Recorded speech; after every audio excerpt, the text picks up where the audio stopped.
स्वास्थ्यकर्मी नै संक्रमित हुन थालेपछि देशका विभिन्न अस्पतालको सेवा प्रभावित भएको छ। कान्तिपुर समाचारमा आज महामारी सुरु भएको 2 वर्षमा पनि नियन्त्रण गर्न सरकारले चाल्न सकेन प्रभावकारी कदम। संविधानसँग बाझिएको भन्दै स्थानीय तह निर्वाचन ऐन संशोधन गर्ने सत्ता गठबन्धनको तयारीप्रति प्रतिपक्षको आपत्ति। बैंकहरूमा लगानी योग्य रकम अभाव भइरहँदा सरकार पनि आन्तरिक ऋण उठाउँदै, साथमा कोभिड महामारी नियन्त्रणबारे विश्व स्वास्थ्य संगठनको पछिल्लो धारणा र खेलकुदका समाचार लिएर आएका छौं। नमस्कार, अब मुख्य समाचार। आज 8000 भन्दा बढीमा कोरोना संक्रमण पुष्टि। स्वास्थ्यकर्मी संक्रमित भएपछि अस्पतालहरूमा सेवा प्रभावित। महामारी नियन्त्रणमा सरकारी रणनीति असफल। दलीय दाउपेचले स्थानीय तह जनप्रतिनिधि विहीन बन्ने जोखिम। ऐन संशोधन गरी काम चलाउ हैसियतमा पुर्याउने सत्ता गठबन्धनको तयारी। एमाले भन्छ प्रतिवाद गर्छौं। हामीले त्यो ऐन संशोधनमा साथ दिने भन्ने प्रश्न नै भएन। लगानी योग्य रकमको अभाव भइरहेका बेला सरकारले उठाउन थाल्यो आन्तरिक ऋण। समयमै विकास खर्च गर्न नसके तरलता अभाव झन चर्कने। ओमिक्रोन भेरिएन्टले कोभिड महामारीलाई अन्त्यतर्फ लगेको WHO को भनाई। युरोपमा देखिन थाल्यो संकेत। भारतमा पनि दैनिक संक्रमणमा कमी। र अन्तर्राष्ट्रिय मैत्रीपूर्ण फुटबल खेलका लागि अफ्रिकी मुलुक मोरिससको राष्ट्रिय टोली काठमाडौँमा। खेल आगामी शनिबार र मंगलबार दशरथ रङ्गशालामा हुने। निसन्तानपन सम्बन्धी सबै उपचार hope fertility and diagnostic centre, Babar Mahal, Kathmandu.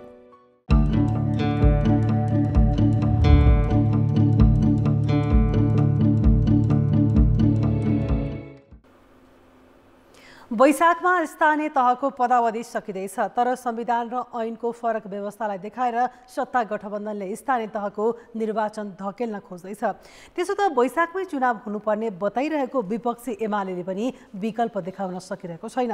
बरु आफ्नो स्वार्थ अनुकूल व्याख्या गर्दै स्थानीय तहलाई जनप्रतिनिधि विहीन बनाएर आवधिक निर्वाचन टार्न खोजिँदैछ। स्थानीय तहको पदावधि वैशाखमा सकिँदैछ। समयमै चुनाव गर्न सत्ता गठबन्धनले सबै खाले व्यवधान हटाएर चुनावी तयारी तीव्र पार्नुपर्ने हो। तर 6 महिनाभित्र चुनाव गर्नुपर्ने भन्ने संविधानको व्यवस्थालाई टेकेर सत्ता पक्षले वैशाखमा चुनाव नगर्न कानुन संशोधनको तयारी थालेको छ। गठबन्धन नटुटोस् र निर्वाचनका लागि वातावरण बनाउने समय मिलोस् भनेर गठबन्धनले कानुनी टोटीभित्र फाइदा देखेको छ। एउटाको कार्यकाल कति मान्ने त? 5 वर्ष चल्नुपर्छ भन्ने हुन्छ। अब तपाईँ चाहिँ अगाडिकोलाई मान्नुहुन्छ भने पछाडिको 5 वर्ष पुग्दैन। पछाडिकोलाई मान्नुपर्ने 5 वर्ष कटिसक्छ। त त्यसैले गर्दा यो समस्या आयो। त त्यसले गर्दा त्यसको समाधान भने चाहिँ किन कार्यकाल सकिएपछि 6 महिनाभित्र चुनाव गराउने भन्ने कानुनी व्यवस्था गरेपछि त्यो समस्या हल भयो र विवाद पनि भएन र त्यो सरकार जुन बन्छ काम चला सरकारमा परिणत हुन्छ। जनप्रतिनिधिको थलोलाई सत्ता दाउपेचसँग जोड्दै प्रतिनिधि सभा 2 पटक विघटन गरेको एमाले स्थानीय तह भने रिक्त नहुन् भन्ने चाहन्छ। जनप्रतिनिधि छँदै चुनाव भए स्थानीय तहमा आफू फेरि बलियो हुन सकिने ठानेको एमालेलाई कानुनी अप्ठ्यारोप्रति भने चासो देखिन्न। यो संविधान र कानुन बाजिएको प्रश्न होइन, उहाँहरूको दिमाग बाजिएको हो। त्यो दिमाग किन बाजियो भन्दाखेरि उहाँहरूलाई थाहा छ अहिले सरकारमा अदालतको कृपाले, अदालतको परमादेशले, संविधानको अपव्याख्याले भए पनि जनादेश उहाँहरूसँग छैन। जनताको बिचमा उहाँहरू लोकप्रिय हुनुहुन्न। त्यसो भएको हुनाले जनताबाट उहाँहरू भागिरहनु खोज्नु भएको छ। एमालेलाई जति छिटो चुनाव चाहिएको छ, सत्ता गठबन्धनलाई उत्तिकै चुनाव सार्ने बहाना। निर्वाचन सार्दा अपजस नलागोस् भन्नेमा मात्रै उसको ध्यान छ। संसदले पूरा कार्यकाल सञ्चालन हुनुपर्छ, सरकारले स्थायित्व प्राप्त गर्नुपर्छ र यो सिस्टममा ब्रेक हुनु हुँदैन भनेर जुन मुद्दा उठाएर हामीले विद्रोहको यो अवस्थासम्म आइसक्यौँ। त्यसले गर्दा मलाई त तपाईँले सोध्नुभयो भने त आवधिक निर्वाचन गर्नुपर्छ। त्यसकारण आगामी कार्तिक मङ्सिरमा हुने प्रदेश र स्थानीय सङ्घको निर्वाचन हो र योभन्दा अगाडि कोभिडको सिचुएसनलाई विचार गरेर स्थानीय तहको निर्वाचन गर्नुपर्छ। संविधान र कानुनी अप्ठ्यारोलाई देखाएर चुनावलाई आफ्नो स्वार्थ अनुकूल बनाउन खोज्दा दलहरूलाई त क्षणिक फाइदा होला, तर लोकतन्त्र र सुशासनलाई भने कमजोर बनाउने निश्चित छ। कान्तिपुर समाचारका लागि क्यामेरामा पशुपति बुढाथोकी र राजेन्द्र महर्जनका साथ दशरथ राई र दीपक आचार्य, काठमाडौँ। आगामी वैशाखमा स्थानीय चुनाव नहुने र ऐन संशोधन पनि नगर्ने हो भने कानुनले जटिलता उत्पन्न हुने निश्चित छ। सरकार अहिले स्थानीय निर्वाचन ऐन 2073 संशोधन गर्ने तयारीमा छ। सरकारले ऐनको कुन दफामा संशोधन चाहिरहेको छ त? संविधानको धारा 225 मा गाउँसभा र नगरसभाको कार्यकाल सकिएको 6 महिनाभित्र चुनाव गर्नुपर्ने व्यवस्था छ। यता स्थानीय निर्वाचन ऐन 2073 को दफा 3 मा गाउँसभा र नगरसभाको चुनाव कार्यकाल सकिनु 2 महिना अगावै हुने भनिएको छ। सत्ता गठबन्धनले अहिले संविधानको व्यवस्था प्रतिकूल हुने गरी ऐनमा स्थानीय चुनावको व्यवस्था गरिएको भन्दै संशोधन गर्न गृह कार्य थालेको छ। संविधान मूल कानुन हुने र संविधानसँग बाजिन आउने कानुनको हकमा संविधानकै व्यवस्था लागू हुने भनिएकाले ऐन संशोधन गर्नुपर्ने देखिएको हो। यो संविधान मूल कानुन हो र यो संविधानसँग बाजिने जति पनि कानुनहरू छन् बाजिएको हदसम्म अमान्य हुनेछ भन्ने व्यवस्था चाहिँ संविधानको धारा 1 ले गरेको छ। संविधानको धारा 225 ले स्थानीय निर्वाचनको सन्दर्भमा के भन्यो भने गाउँपालिका गाउँसभा र नगरसभाको निर्वाचन पदावधि समाप्त भएको मितिले 6 महिनाभित्र गर्नुपर्नेछ भन्ने व्यवस्था गर्यो। यता स्थानीय तहको निर्वाचन ऐन 2073 को दफा 3 को 1 ले के भन्यो भने स्थानीय तहमा चाहिँ यो नगरसभा र गाउँसभाको निर्वाचन पदावधि समाप्त हुनुभन्दा 2 महिना पहिला गरिनेछ भन्यो। संविधान र ऐनको व्यवस्था बाजिए पनि स्थानीय तह जनप्रतिनिधि विहीन हुने परिकल्पना संविधान र ऐनले गरेको छैन। आगामी वैशाखमा स्थानीय तहको चुनाव नभए संविधान अनुसारको 5 वर्षे कार्यकाल सकिने स्थानीय तहको कार्यकारिणी अधिकार के हुने भन्ने अर्को दुविधा छ। पहिलो र दोस्रो चरणमा चुनाव भएका स्थानीय तहको कार्यकाल सकिएपछि पनि कामचलाउ हैसियतमा निर्वाचित पदाधिकारीले नै काम गर्न सक्ने गरी ऐन संशोधन गर्नुपर्ने कतिपयको मत छ। कार्यकाल समाप्त भए लगत्तै कार्यभार सम्हाल्ने गरी निर्धारण गर्न सकिन्छ। एक दोस्रो 4.5 वर्षपछि 6 महिनाको अवधि सरकारलाई लिभरेज दिएर त्यो अवधिमा उपयुक्त मिति हेरेर सरकारले निर्वाचनको मिति तोक्न सक्ने अधिकार दिन सकिन्छ। स्थानीय तहका कुनै पनि पदाधिकारीको कार्यकाल 5 वर्षको हुने संविधानको व्यवस्था र पहिलो चरणमा चुनाव भएको मितिलाई नै कार्यकालको सुरुवात मान्नुपर्ने ऐनको व्यवस्थामा पनि विवाद छ। र त्यो 5 वर्षको काउन्ट चाहिँ कसरी हुन्छ भन्दाखेरि ऐनले जसरी तोको त्यसरी हुन्छ। जस्तै कानुन व्याख्या सम्बन्धी ऐनले 365 दिनलाई 1 वर्ष मान्छ। तर ऐनले के भन्यो भन्दाखेरि यो मितिमा भएको निर्वाचन पनि अगाडि भएकै मानिन्छ भनिसकेपछि चाहिँ त्यहाँ दिन काउन्ट हुँदैन। सत्तारूढ र विपक्षी मिल्ने हो भने संसदीय प्रक्रिया मार्फत संविधान र कानुनमा देखिएका समस्या समाधान गर्न प्रशस्त ठाउँ छ। तर दुवैले स्थानीय तहको चुनावलाई आफ्नो स्वार्थ अनुकूलको एजेन्डा बनाइरहेका छन्। यसले स्थानीय जनप्रतिनिधिमा समेत अन्यल सिर्जना गरिदिएको छ। कान्तिपुर समाचारका लागि क्यामेरामा प्रवीण ग्यावालीका साथ बाबुराम तिमिलसिना, काठमाडौँ। नेपाली कांग्रेसका सभापति तथा प्रधानमन्त्री शेरबहादुर देउवाले पार्टीमा एकलौटी ढङ्गबाट निर्णय गरी अघि बढेको भन्दै शेखर कोइराला पक्षले असन्तुष्टि जनाएको छ। 14औं महाधिवेशनमा सभापतिमा प्रतिस्पर्धी समेत रहेका शेखर कोइराला समूहको आज बसेको भर्चुअल बैठकले स्थानीय चुनावबारे पार्टीमा कुनै छलफल नगरेको भन्दै असन्तुष्टि पोखेको हो। उनीहरूले स्थानीय तहको चुनाव वैशाखमै गर्नुपर्ने माग समेत गरेका छन्। देउवाले गठबन्धनसँग मिलेर एक्लै अघि बढ्न खोज्दै मान्ने नहुने भन्दै कोइराला पक्षका नेताहरूले तिनै तहको निर्वाचनमा कांग्रेस एक्लै लड्नुपर्ने धारणा राखेका थिए। नेपालमा कोभिड-19 का 8,054 संक्रमित थपिएका छन्। 16,654 जनाको PCR परीक्षण गर्दा 48.3% संक्रमण देखिएको छ। यसैगरी 4547 जनाको एन्टिजेन परीक्षण गर्दा 2265 संक्रमण देखिएको छ। सबैभन्दा बढी काठमाडौँ उपत्यकामा 4,676 नयाँ संक्रमित थपिएका छन्।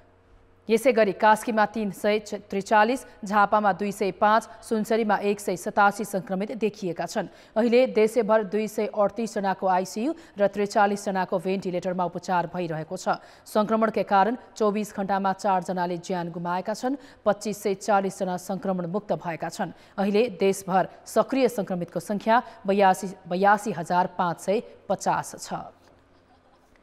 कोभिड-19बाट स्वास्थ्यकर्मी समेत संक्रमित हुँदा उपचार सेवा प्रभावित हुन थालेको छ। स्वास्थ्य तथा जनसङ्ख्या मन्त्रालयसँग हालसम्म 976 स्वास्थ्यकर्मी संक्रमित भएको तथ्याङ्क छ। तर विभिन्न अस्पतालको तथ्याङ्क विश्लेषण गर्दा त्योभन्दा बढी नै संक्रमित भएको पाइन्छ। आफ्ना स्वास्थ्यकर्मी नै संक्रमित हुन थालेपछि शुक्रराज ट्रपिकल तथा सरुवा रोग अस्पतालले खोप कार्यक्रम नै स्थगित गरेको छ। यो अस्पतालका 60 भन्दा बढी स्वास्थ्यकर्मीमा कोरोना संक्रमण देखिएको छ। त्यसैगरी पाटन अस्पतालमा 150 स्वास्थ्यकर्मी संक्रमित भएका छन्। वीर अस्पतालमा 270, त्रिवी शिक्षण अस्पतालका 600 स्वास्थ्यकर्मी संक्रमित छन्। यसबाहेक काठमाडौँ उपत्यकाका अन्य अस्पतालका पनि केही स्वास्थ्यकर्मी संक्रमित भएका छन्। यसले अस्पतालका केही सेवा प्रभावित भए पनि सम्पूर्ण सेवा भने रोकिएको छैन। बिरामीको सङ्ख्या चाहिँ अब अलि कम छ। जस्तो आजकै कुरा गर्दाखेरि जम्मा हामीसँग 421 जना मात्रै वार्डमा एडमिटेड बिरामीहरू हुन्छ। त्यो एकातिर त्यो अरू बिरामी जनरल बिरामीहरू चाहिँ घट्ने र अरू कोभिडको चाहिँ बढ्ने भइरहेछ कि त्यसले गर्दाखेरि हामीलाई के म्यानेज गर्न अलिक सहज भएको छ। काठमाडौँ बाहिरका अस्पतालमा पनि स्वास्थ्यकर्मी संक्रमित हुँदै गएका छन्। धरान स्थित बीपी कोइराला स्वास्थ्य विज्ञान प्रतिष्ठानमा 216 जना, विराटनगरको कोशी अस्पतालमा 110 जना, भरतपुर अस्पतालमा 85 जना, सेती अञ्चल अस्पतालका 37 जनामा संक्रमण देखिएको छ। स्वास्थ्यकर्मीमा कोरोना संक्रमण पुष्टि भएपछि जिल्ला अस्पताल सङ्खुवा सभामा सेवा प्रभावित भएको छ। माघ 15 गतेसम्मका लागि अत्यावश्यक बाहेकका सेवा बन्द गरिएको अस्पतालले जनाएको छ। नेपालमा कोभिडका संक्रमित फेला परेको 2 वर्ष भइसकेको छ। यो बीचमा 9,18,000 भन्दा बढीमा संक्रमण पुष्टि भएको छ। कोभिड संक्रमण रोकथाम, नियन्त्रण र उपचारका लागि 2 वर्षमा राज्यले ठूलो लगानी गरेको छ। तर अझै पनि न संक्रमण नियन्त्रणमा आउन सकेको छ न त सहज उपचार सेवा नै उपलब्ध छ। कोभिडको तेस्रो लहरसम्म आइपुग्दा सरकारले चालेको कदम पर्याप्त छ त? नेपालमा 2076 साल माघ 9 गते कोरोनाको पहिलो संक्रमण पुष्टि भएको थियो। त्यसको 2 महिनापछि मात्र अर्थात् चैत 10 गते दोस्रो व्यक्तिमा संक्रमण पुष्टि भएको थियो। सरकारले संक्रमण नियन्त्रण गर्न चैत 11 गतेदेखि लकडाउन गरेको थियो। यो लकडाउन संक्रमण नियन्त्रणका लागि थियो। तर नियन्त्रणका प्रभावकारी काम नहुँदा संक्रमण फैलदै गयो र पहिलो लहरमा 2,75,310 जनामा संक्रमण भयो भने 3,014 जनाको ज्यान गयो।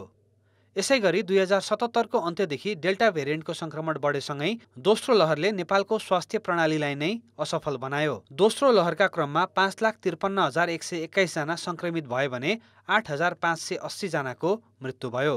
पुसको दोस्रो साताबाट देखिएको कोभिडको तेस्रो लहरलाई समेत सरकारले नियन्त्रण गर्न सकेको छैन। तर सरकार भने यसमा सहमत छैन।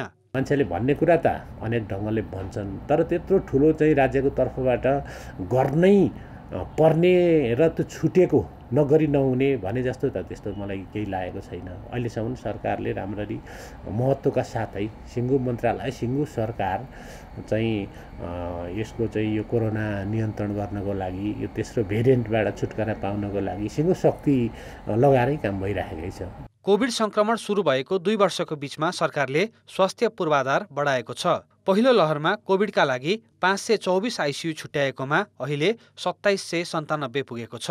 यसैगरी 222 भेन्टिलेटर रहेकोमा अहिले 1008 पुर्याएको छ। अक्सिजन उत्पादन क्षमतालाई वृद्धि गरिएको र उपचार सहज बनाएको भनेर दङ्ग परेको सरकारले सबैलाई सहज रूपमा परीक्षण गर्ने व्यवस्था गर्न सकेको छैन।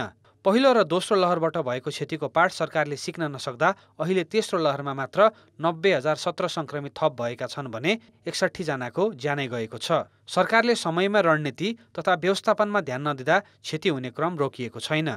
यदि भाइरस स्ट्रङ हुने हो भने यो अवस्थामा हाम्रो प्रिपेयर्डनेस अझै पुगेको छैन। बिल्डिङ त बने होलान्, मेसिन आयो होला, तर त्यो मेसिन राम्ररी चलाएर मान्छेलाई उपचार गर्न सक्ने क्षमता चाहिँ यो कन्टिन्यू प्रोडक्सनमा जानुपर्ने हो हैन। त्यसकारण त्यो क्यापासिटी बिल्डिङमा चाहिँ यो लङ टर्ममा जानुपर्छ। यो यति सर्ट टर्मले तुरुन्तै हामी चाहिँ सक्षम भयौँ भनेर भन्ने सक्ने अवस्था छैन। कोरोनाको पहिलो र दोस्रो लहरले पुर्याएको क्षतिबाट सिकेर नियन्त्रणसँगै व्यवस्थापनमा सुधार गर्ने ठाउँ प्रशस्त थियो। तर त्यसतर्फ समयमै ध्यान नदिने र भएका काममै सन्तुष्ट हुने प्रवृत्तिले अहिले पनि क्षति हुन छोडेको छैन। कान्तिपुर समाचारका लागि क्यामेरामा विनोद गोजुका साथ कृपाल गौतम, काठमाडौँ। अब जनताको आवाज हामीले 7 प्रदेशमा सोधेका छौँ। कोरोना महामारी नियन्त्रणमा अहिलेसम्म भएका प्रयासलाई कसरी हेर्नु भएको छ? जनताको आवाज। पहिला मानिसहरू खोपहरू लगाउन डराउँथे र अहिले धेरै प्रचार प्रसारण भइरहेको कारणले मानिसहरूले खोपहरू पनि लिइरहेछन्। खासै त्यस्तो पूर्व तयारी अपनाएको छैन। आइसोलेसन वार्डहरू चाहिँ तयारी अवस्थामा छैन। एकदमै राम्रो छ। हामी जस्तो जनतालाई अझ सचेतना गराउन जरुरी छ। सरकारले जसरी चाहिँ तदारकता साथ गर्नु पर्थ्यो त्यो गर्न सकेको छैन। बजारमा हेर्ने हो भने जताभावी चाहिँ मान्छेहरू हिँडिरहेछन्। खोप अनिवार्य बुस्टर डोजसम्मको व्यवस्था गर्यो भने बाँकी हामी आफै नै अपनाउने हो। अब यो धेरै सचेत भएर मात्रै पनि हाम्रो जस्तो मुलुकमा अर्थतन्त्र नि डामाडोल हुन्छ। कोरोना भ्याक्सिनको लागि पर्याप्त मात्रामा उपलब्ध भएको छैन। वडादेखि लिएर र गाउँघरका पनि जति पनि एउटा सचेतनामूलक कार्यक्रमहरू गरिरहेछन् र त्यो सबैको प्रयासबाट चाहिँ राम्रो कार्यक्रम भइरहेछ। बजारमा यसो भिडभाड गर्न नपाउने त्यो हाम्रो लागि त्यो ठिकै हो होइन, त्यो चाहिँ ठिकै नै हो। अनि तर तपाईँको ऊ छ कि अब जनता चाहिँ भोकै खान नपाएर जनता चाहिँ नमरुन्। पहिलो डोज दोस्रो डोज लगाउनेहरू अब अहिले बुस्टर डोजको लागि पनि आउनु भएछ। यो हिसाबले मलाई जहाँसम्म लाग्छ अहिलेको यो स्थितिमा एकदम प्रभावकारी नै छ। जुन स्थानीय सरकार छ उनीहरूले चाहिँ कम्बिनेसन गरेर सबैलाई भ्याक्सिन हान्नै पर्छ भनेर अनुरोध गरेर अगाडि बढाउनखेरि अझै पर्याप्त राम्रो हुन्छ कि जस्तो लाग्छ। ठिकै हो, सरकारले गर्नुपर्ने काम त आफ्नो हिसाबले, तर सबै जनताले आफू नै सचेत हुनुपर्ने हो। सरकारले गरेको काम चाहिँ कुनै पनि गतिलो गरेको जस्तो मलाई चाहिँ लाग्दैन। सरकारले गरेको प्रयास समग्रमा एकदम उपयुक्त छ। सरकारले अगाडि सारेको नीति एकदमै राम्रो छ। यसलाई चाहिँ स्थानीय तह तबकासम्म पुर्याउनको लागि हामी सबै नागरिकहरू जिम्मेवार भएर स्वास्थ्य सुरक्षाको मापदण्डहरू अपनाउनु पर्छ। र ठाउँ ठाउँमा भ्याक्सिन भयो, खोपहरू लगाउने पनि सहज रूपमा पाइरहेका छौँ। खासै उपलब्धिमूलक कार्य भएको जस्तो लाग्दैन। एन्टिजेन परीक्षण गरेर कोरोना पोजिटिभ देखिए तापनि खुल्लमखुल्ला रूपमा हिँडिरहेको अवस्था छ। लकडाउन गर्यो भने त खराबै हुन्छ। लकडाउन नगर्यो भने जस्तो अब अलिक खोल्ने अलिक बन्द गर्ने त्यस्तो गरिदिँदा चाहिँ राम्रो हुन्छ। सरकारले गरेको निर्णय सबै तह, सबै गाउँपालिका, सबै स्थानीय तहमा पुगेको देखिँदैन। यस्तो राम्रो भन्दा पनि अब सामान्य परिवारको लागि धेरै गाह्रो हुन्छ आफ्नो जीविकोपार्जन गर्नको लागि, बिहान साँझ काम गरेर खानेको लागि। र फेरि पनि अहिले तेस्रो लहर चलिसक्यो अहिले। र यसलाई पनि सरकारले चाहिँ बिस्तारै अब यो जुन लुज डाउन भएको थियो यसलाई बिस्तारै सरकारले पनि कडाइ गर्दै आएको छ। जस्तो जोड बेजोडको सिस्टमहरू ल्याएको छ, विद्यालयहरू बन्द भएको छ। यो चाहिँ सबै सराहनीय कार्यहरू नै हो, सरकारले गर्नुपर्ने कामहरू नै हो होइन।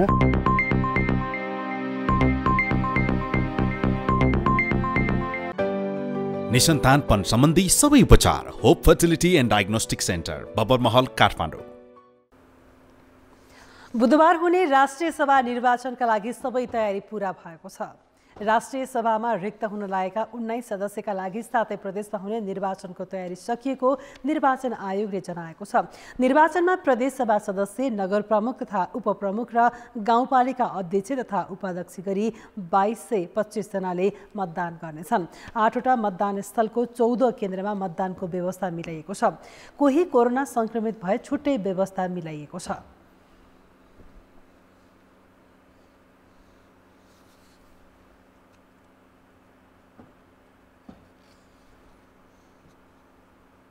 अहिले हामीले सङ्क्रमित मतदाताहरूको लागि त्यो अरू सङ्क्रमण नभएका मतदाताहरूको लाइनमा उहाँहरूलाई नराख्ने, छुट्टै लाइनको व्यवस्था गर्ने र केही सङ्क्रमित मतदाताहरू अब कति सङ्ख्यामा छ थाहा छैन, तर केही मतदाताहरू आएपछि उहाँहरूलाई पहिला भोट दिन लगाउने, मतदान गर्न लगाउने र त्यसपछि त्यसलाई निसङ्क्रमण गरेर फेरि अरू मतदाताहरूका लागि मतदान कार्य सञ्चालन गर्ने यो व्यवस्था गरिएको छ।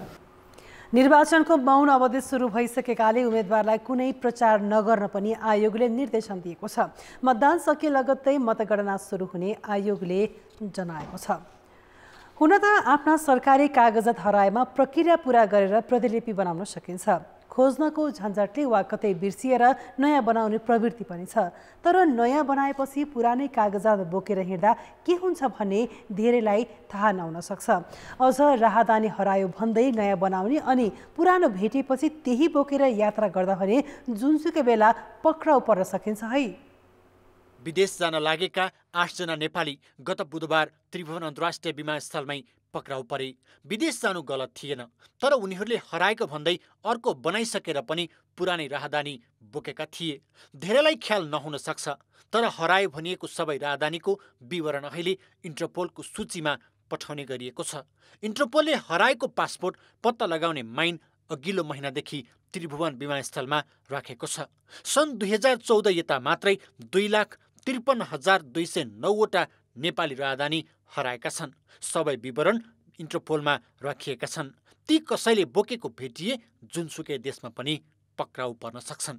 इन्टरपोलको मेम्बर स्टेट भएका सबै देशमा यदि कोही व्यक्तिले यदि पासपोर्ट चाहिँ आफ्नो पुरानो पासपोर्ट हुँदाहुँदै नयाँ पासपोर्ट लियो अथवा हरायो भनेर लियो र नयाँ पासपोर्ट लिइसकेपछि पनि पुरानै पासपोर्ट चाहिँ यदि भेटाएँ फेला पारेँ भनेर यदि कसैले यात्रा गर्यो भनेदेखि त्यस्ता व्यक्तिहरूलाई चाहिँ यो प्रविधिद्वारा, यो SLDT डाटाबेस प्रविधिद्वारा डिसेम्बर 16 पछि चाहिँ अध्यागमन विभागमा तुरुन्तै डिटेक्ट हुने र त्यस्ता व्यक्तिहरूलाई चाहिँ नियन्त्रणमा लिने कानुन कारबाही लिने गरेको अवस्था छ। विमानस्थलमा राखिएको माइनले नक्कली कागज समेत पत्ता लगाउन सक्छ। 1 महिनामा मात्रै हराएको राजधानी बोक्ने 85 जना पक्राउ परेका छन्। आइकाओको मेम्बरका हिसाबले हामी वर्ल्ड कम्युनिटीसँग जोडिएका छौँ। त्यस कारणले गर्दाखेरि विदेशका डकुमेन्ट फेक भयो भने हामी कहाँ पनि पत्ता लाग्छ र हाम्रा डकुमेन्ट फेक भयो भने विदेशमा पनि पत्ता लाग्छ। अब त्यसो भएर वर्ल्ड एउटै कम्युनिटीमा भएको हिसाबले मैले नेपालबाट प्रस्थान गरिहालेँ, अब मेरो यो भेटिँदैन विदेशमा अथवा म सुरक्षित हुन्छु भनेर सोच्न सकिने अवस्था छैन। त्यस कारणले असली डकुमेन्ट अथवा सकल आफूलाई कानुनले वैधानिक मानेको डकुमेन्ट मात्रै बोकेर हिँड्यो भने आफू सुरक्षित भइन्छ। हुन त हराएको भनिएको सरकारी कागजात प्रयोग गर्नु आफैमा शङ्कास्पद र गैरकानुनी समेत हो। त्यसैले नयाँ राजधानी बनाएर पनि पुरानै बोकेर विदेश जान खोज्दा इन्टरपोलको निगरानीमा मात्रै होइन, विमानस्थलबाटै पक्राउ परिन्छ भन्नेमा सचेत हुन जरुरी छ। कान्तिपुर समाचारका लागि क्यामेरामा पशुपति बुढाथोकी र विनोद कुजुका साथमा रमेश धमला, काठमाडौँ। वन क्षेत्र बढाउँदै जैविक विविधता संरक्षण गर्ने अभियान विश्वभर नै चलिरहेको छ। नेपालमै पनि विभिन्न जिल्लामा वन क्षेत्र अतिक्रमण रोक्ने प्रयास हुँदै नभएको होइनन्, तर कैलालीको वन क्षेत्र भने अतिक्रमणको चपेटामा परेको छ। सूर्यभावरदेखि भारतको दुधवा राष्ट्र निकुञ्जसँग जोडिएको बसान्ता जैविक मार्ग अतिक्रमण गरेर वन माफियाले घर टहरा निर्माण गरेका छन्। सुकुम्बासी र बाढी पहिरो पीडितका नाममा वन सखा भइरहँदा पनि संरक्षणका लागि कुनै पहल भएको छैन। कैलालीमा पर्ने कुल वनको क्षेत्रफलमध्ये बसन्ता संरक्षित वन क्षेत्रले 33.7% ओगटेको छ। भारतको दुधवा राष्ट्रिय निकुञ्जसँग जोडिएको यो जैविक मार्ग वन्यजन्तु ओहोरदोहोर तथा वासस्थानका लागि महत्त्वपूर्ण मानिन्छ, तर पछिल्लो समय वन क्षेत्र अतिक्रमणको चपेटामा परेको छ। बाढी पीडित र सुकुम्बासीका नाममा वन मासेर 100 घर टहरा बनाइएको छ। कतिपय ठाउँमा त खेती पनि गरिएको छ। प्रदेशको संसदीय समितिले वन क्षेत्र माफियाको निशानामा परेको ठहर गरेको छ। ठुलो मात्रामा अतिक्रमण भएको छ र यसलाई चाहिँ व्यावसायिक रूपमा लिएका छन्। केही मान्छेहरूले यसलाई चाहिँ पैसा कमाउने रूपमा लिएर जग्गा बेच्ने, अब धनगढीमा घर भएका मान्छेले पनि बनाएको भन्ने अझै हामीले बुझ्यौँ आधिकारिक रूपमा। र यसमा राजनीतिक संरक्षण पनि देखियो। पार्टीहरूको राजनीतिक संरक्षण नलुकाइकन भन्दाखेरि पार्टीहरूकै संरक्षण र भोट ब्याङ्क बनाउने रूपमा पनि यसलाई चाहिँ जङ्गल अतिक्रमण भएको छ। यो बहुत चिन्ताको विषय छ संरक्षण कर्मीहरूका लागि। त्यसैले यसले सरकारले तीनवटै तहका सरकारले तत्काल यसलाई चाहिँ एक्सन लिएन भने तराईको जङ्गल रहँदैन। एउटा दलले चाहिँ बस्न दिने, अर्को दलले अतिक्रमण गर्ने, त्यो काम चाहिँ गर्नुहुन्न। यो सबै राजनीतिक दलहरूको एउटा सहमति र त्यही दलहरूकै आबद्धमा रहेका यहाँका मान्छेहरू जो बसिरहेछन् ती मान्छेहरू पनि त्यस बारेमा सोच्नुपर्छ। कैलालीमा 2,05,939 हेक्टर वन क्षेत्र छ।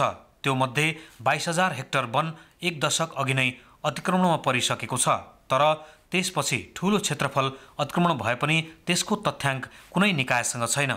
तीनै तहका सरकार र राजनीतिक दलले विशेष योजना नबनाएसम्म अतिक्रमण हटाउन नसकिने वनका अधिकारी बताउँछन्। अब फोर्सै प्रयोग गरेर त्यो खालको चाहिँ एउटा सरकारको इच्छा शक्ति र डिभिजन वन कार्यालय सहित प्रहरी प्रशासनको एउटा चाहिँ योजनाबद्ध तरिकाले अगाडि बढ्न सक्यो भने अतिक्रमण हटाउन सकिन्छ। बाढी पीडित र सुकुम्बासीले वन क्षेत्र फडानी गरेको भनिए पनि अधिकांश ठाउँमा वन माफियाहरू नै अतिक्रमणमा संलग्न छन्। अतिक्रमण गरेर बसेकाहरू भने आफूहरूको व्यवस्थापन सरकारले नगरेसम्म नछोड्ने अडानमा छन्। हामीलाई व्यवस्था नगरुन्जेल हामी हट्न सक्दैनौँ सर। अब कसरी हट्ने त हाम्रो त खाने घाँस बस्ने बास छैन होइन, हामी कहाँ गएर बस्ने त। वन क्षेत्र अतिक्रमण गरेर बसेकाहरूलाई राजनीतिक दलहरूले हटाउन सकेका छैनन्। दलहरूले भोट जोगाउने नाममा अतिक्रमणकारीलाई नै प्रश्रय दिँदा वन अतिक्रमण रोक्न समस्या भएको हो। कान्तिपुर समाचारका लागि क्यामेरामा सुदीप थापाका साथमा टेकराज जोशी, धनगढी, कैलाली। अब जनमतको अन्तिम परिणाम। जनमतमा हिजो हाम्रो प्रश्न थियो, सरकारले आयातमा कडाई गर्दै अर्थतन्त्रमा सुधार गर्न खोजे पनि व्यापार घाटा बढ्नुलाई के भन्नुहुन्छ? ए, रैथाने वस्तुको निर्यातमा व्यवस्था, बी, आयातमुखी उद्योगको वृद्धि र सी, विलासी वस्तुको आकर्षण। जनमतको अन्तिम परिणाम यस्तो छ, ए, रैथाने वस्तुको निर्यातमा व्यवस्थामा 6%, बी, आयातमुखी उद्योगको वृद्धिमा 39% र सी, विलासी वस्तुको आकर्षणमा 55% मत प्राप्त भएको छ। अब आजको प्रश्न। जनमत। वन अतिक्रमण रोक्न किन नसकिएको होला? ए, राजनीतिक संलग्नता, बी, सरकारी उदासीनता र सी, वन माफियाको बोलवाला। जनमतको अन्तिम परिणाम भोलि बेलुकी 8 बजेको कान्तिपुर समाचारमा प्रसारण गर्नेछौँ। कृपया NEWS news space A, B वा C टाइप गरी 34001 SMS गरी आफ्नो मत व्यक्त गर्नुहोला। निसन्तानपन सम्बन्धी सबै उपचार hope fertility and diagnostic centre, Babar Mahal, Kathmandu. अर्थ र विकास। शेयर बजार परिसूचक नेप्से आज 100 अङ्कले घटेको छ। उच्च गिरावटका कारण परिसूचक 2820 अङ्क कायम हुँदा एकै दिनमा लगानीकर्ताले 1 खर्ब 41 अर्ब रुपैयाँ गुमाएका छन्। बजारमा तरलता सहज हुन्छ भन्ने अपेक्षा राखिएको थियो, तर सरकारले लक्ष्य अनुरूप खर्च बढाउन नसकेपछि तरलता सहज नभएको र लगानीकर्ताले शेयर बेच्न खोजेको देखिन्छ। त्यसै गरी नाफा बुक गर्नेहरूका कारण पनि बजार केही तल आएको हो। चुनाव सर्ने देखिएपछि पनि लगानीकर्तामा नाफा बुक गर्ने होड बढेको छ। बजारमा 228 कम्पनीको 1 करोड 70 लाख किता शेयर किनबेच हुँदा 8 अर्ब 88 करोडको कारोबार भएको छ। सबैभन्दा बढी गुमाउनेमा कर्णाली विकास ब्याङ्क, माउन्टेन हाइड्रो र आशा लघुवित्तका लगानीकर्ता छन्। घट्दो बजारमा पनि विन नेपाल लघुवित्त, बुद्धभूमि नेपाल हाइड्रो पावर र ज्योति लाइफ इन्सुरेन्स कमाउनेमा छन्। कारोबारका आधारमा अपी पावर, NIC एसिया र अरुण भ्याली हाइड्रो पावर अग्रस्थानमा छन्। ब्याङ्कहरूमा लगानी योग्य रकमको अभाव रहेका बेलामा सरकारले पनि आन्तरिक ऋण उठाउन सुरु गरेको छ। विकास बजेट खर्च गर्न नसकेको सरकारले उठाउने यस्तो ऋणले बजारमा छनै तरलता अभाव चर्काउने देखिन्छ। नेपाल राष्ट्र बैङ्कका अनुसार अहिले बैङ्क तथा वित्तीय क्षेत्रमा 9 अर्बको हाराहारीमा मात्रै लगानी योग्य रकम छ। बैङ्किङ क्षेत्रले लगानी योग्य रकमको अभाव झेलिरहेका बेलामा तिनै बैङ्क तथा वित्तीय संस्थाबाट सरकारले पनि आन्तरिक ऋण उठाउन थालेको छ। चालु आर्थिक वर्षमा 2 खर्ब 39 अर्ब बराबरको आन्तरिक ऋण उठाउने लक्ष्य लिएको सरकारले पुससम्म 6 अर्ब मात्रै उठाएको छ। यस बाहेक अबको चैतसम्ममा सरकारले थप 1 खर्ब ऋण उठाउन थालेको छ, जसका लागि सोमबार 8 अर्ब 60 करोडको ट्रेजरी र 10 अर्ब बराबरको विकास ऋणपत्र जारी गर्ने सूचना निकालेको छ। मङ्गलबार नै ट्रेजरी बिल र विकास ऋणपत्र बोलकबल गरिनेछ। राष्ट्र बैङ्क भने तरलतामा अभाव नपर्ने गरी ऋणपत्र जारी गर्ने दावी गर्छ। यदि ब्याङ्किङ प्रणालीमा चाहिँ तरलताको सङ्कट आयो, तरलताको अभाव रहन गयो भने विभिन्न मौद्रिक औजारहरू मार्फत बजारमा फेरि तरलता प्रवाह गर्छ नै। त्यसकारणले हामी यो नेपाल सरकारको लागि राष्ट्र ब्याङ्कले यसरी चाहिँ आन्तरिक ऋण निष्कासन गर्दैछ भनेर तरलता अभाव हुने स्थिति आउँदैन। त्यसको लागि राष्ट्र ब्याङ्क कटिबद्ध हुन्छ र आफूसँग एभाइलेबल भएका मौद्रिक औजारहरूको प्रयोग गर्दै ब्याङ्किङ प्रणालीलाई आवश्यक पर्ने तरलता प्रवाह गर्छ। सरकारले खर्च गर्न नसके पनि भोलिका दिनमा आइपर्ने खर्च टार्नका लागि यस्तो रकम जोहो गरेको हो। ढुकुटीमा भएको रकम खर्च नगर्ने र बजारमा भएको रकम पनि थप उठाउने हो भने लगानी विस्तारमा झनै बाधा उत्पन्न हुन सक्नेछ।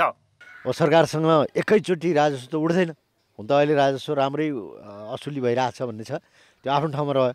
तर राजस्वबाट कति, वैदेशिक ऋणबाट कति, अनि अनुदानबाट कति, आन्तरिक स्रोतबाट कति लिने भन्ने सिलसिलामा पहिले योजना गरे अनुसारको भएको कारणले गर्दाखेरि मलाई लाग्छ तत्काल अहिले यो तरलताको अभाव देखिए तापनि सरकारको रकम चाहिँ खर्च निर्वाह गर्नको निमित्त यसले चाहिँ मद्दत गर्छ। सरकारले विकास खर्चमा तीव्रता दिने हो भने चाहिँ यसरी उठाएको ऋणले बजारमा ठूलो प्रभाव पार्ने छैन। तर ऋण उठाएर ढुकुटीमा मात्र थुपारियो भने त्यसले लगानी विस्तारमा मात्रै प्रभाव पार्ने छैन, आर्थिक वृद्धिमा पनि नकारात्मक असर पार्नेछ। कान्तिपुर समाचारका लागि क्यामेरामा विनोद कोजुका साथ जिल्ला सहकर्मी भूपाल गुरुङ र सुधिल पोखरेल, काठमाडौँ। गुरु योजना विपरीत लुम्बिनीमा संरचना नबनाउन स्थानीय बासिन्दा र व्यवसायीले आग्रह गरेका छन्। संरक्षण र विकासको जिम्मा पाएको लुम्बिनी विकास कोषले नै लुम्बिनीको जग्गा तथा साधन स्रोतलाई निजी स्वार्थ र व्यक्तिगत लाभका लागि दुरुपयोग गरिरहेको स्थानीयको आरोप छ। लुम्बिनीको धरातल जुन आध्यात्मिक हो, आध्यात्मिकतालाई पनि थाती राखेर अहिले जुन पछिल्लो समयमा संसारा वेलनेसलाई भनेर जुन एउटा प्लट उपलब्ध गराइयो, त्यो पनि स्थानीयको कुनै पनि एउटा एक प्रकारले जानकारी नगराएर भित्रै रूपमा गराउँदाखेरि हामी स्थानीय चाहिँ एक प्रकारले मर्माहित छौँ। महानगरीय ट्राफिक प्रहरी महाशाखाले फरक क्षमता भएका व्यक्तिलाई सार्वजनिक सवारी साधनमा सहज पहुँच तथा सुविधाका लागि चढ्ने र ओह्राल्ने ठाउँ तोकिदिएको छ। महाशाखाले पहिलो चरणमा पुरानो बस पार्कमा अपाङ्गता भएकाहरूलाई सहज हुने स्टेसन तोकेको हो। अन्य स्थानमा पनि यस्ता स्टेसन थप्ने तयारी छ। महाशाखाले सार्वजनिक सवारी चालक तथा सहचालकलाई तोकिएको स्थानबाट मात्रै यात्रु चढाउन तथा ओह्राल्न समेत निर्देशन दिएको छ। खेलकुद समाचार। नमस्कार, कान्तिपुर खेलकुद समाचारमा स्वागत छ। नेपालसँगको 2 अन्तर्राष्ट्रिय मैत्रीपूर्ण फुटबल खेलका लागि अफ्रिकी देश मरिससको टोली आज काठमाडौँ आइपुगेको छ। नेपाल र मरिसस बीच आगामी शनिबार र मङ्गलबार दशरथ रङ्गशालामा मैत्रीपूर्ण खेल हुँदैछ। मरिससले अफ्रिकन कप अफ नेसन्सको प्रारम्भिक चरणको छनौटका लागि तयारी गरिरहेको छ। आगामी मार्च 21 देखि 29 सम्म होम एन्ड अवेका आधारमा हुने छनौट खेलका लागि नेपाल विरुद्धको खेल महत्त्वपूर्ण हुने टिमले जनाएको छ।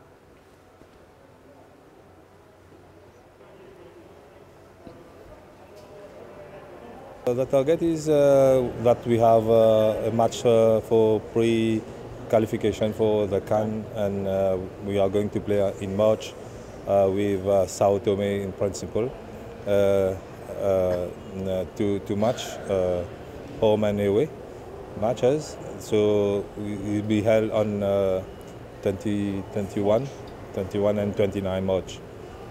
We have this match with Nepal to be a good opportunity to see our team to play an international match. We have a player who has been tested positive before we came here, so we live here at home. So all the players are okay, and we have some players who has been injured also, and also some who has not been jabbed also. So they were not able to come here.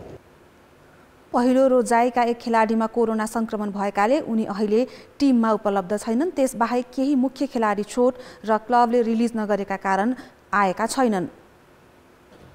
अफ्रिकी टोलीसँग नेपालले पहिलो पटक प्रतिस्पर्धा गर्न लागेको हो। नेपाली टिमका मुख्य प्रशिक्षक अब्दुल्ला अल मुताइरीले भने मरिसस विरुद्ध खेल्ने अन्तिम टोली घोषणा गरेका छैनन्।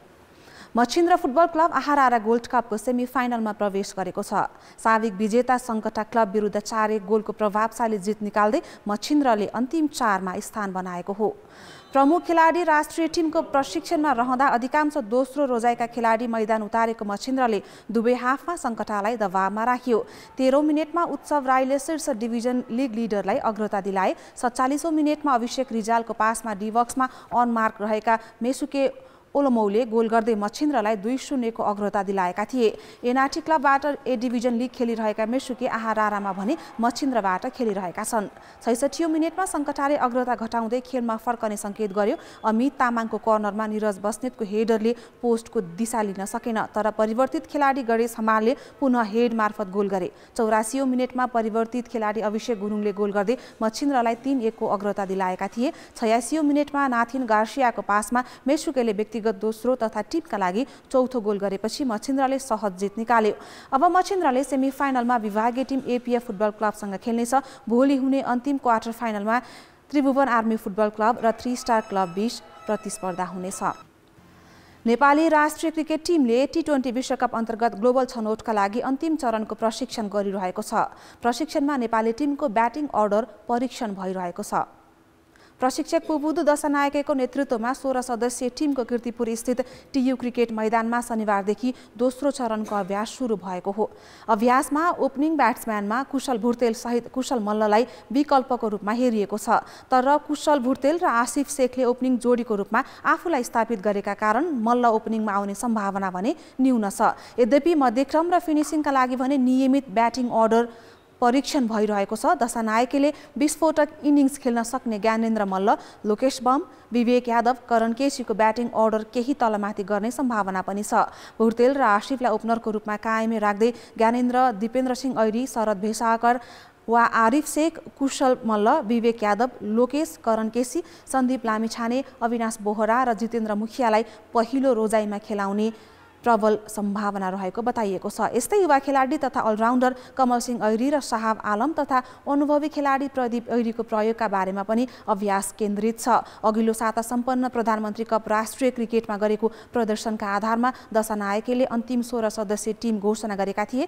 नेपाली टिमले ग्लोबल छनौट अघि ओमानमा माघ 29 गते आयरल्यान्ड, ओमान, युएईसँग सिरिज समेत खेल्दैछ। सोही सिरिज ग्लोबल छनौटको अन्तिम तयारी हुनेछ। कप्तान सन्दीपले भोलिबाट अभ्यास सुरु गर्ने बताइएको छ। खेलकुद समाचार अहिलेलाई यति नै। अब मौसम सम्बन्धी जानकारी।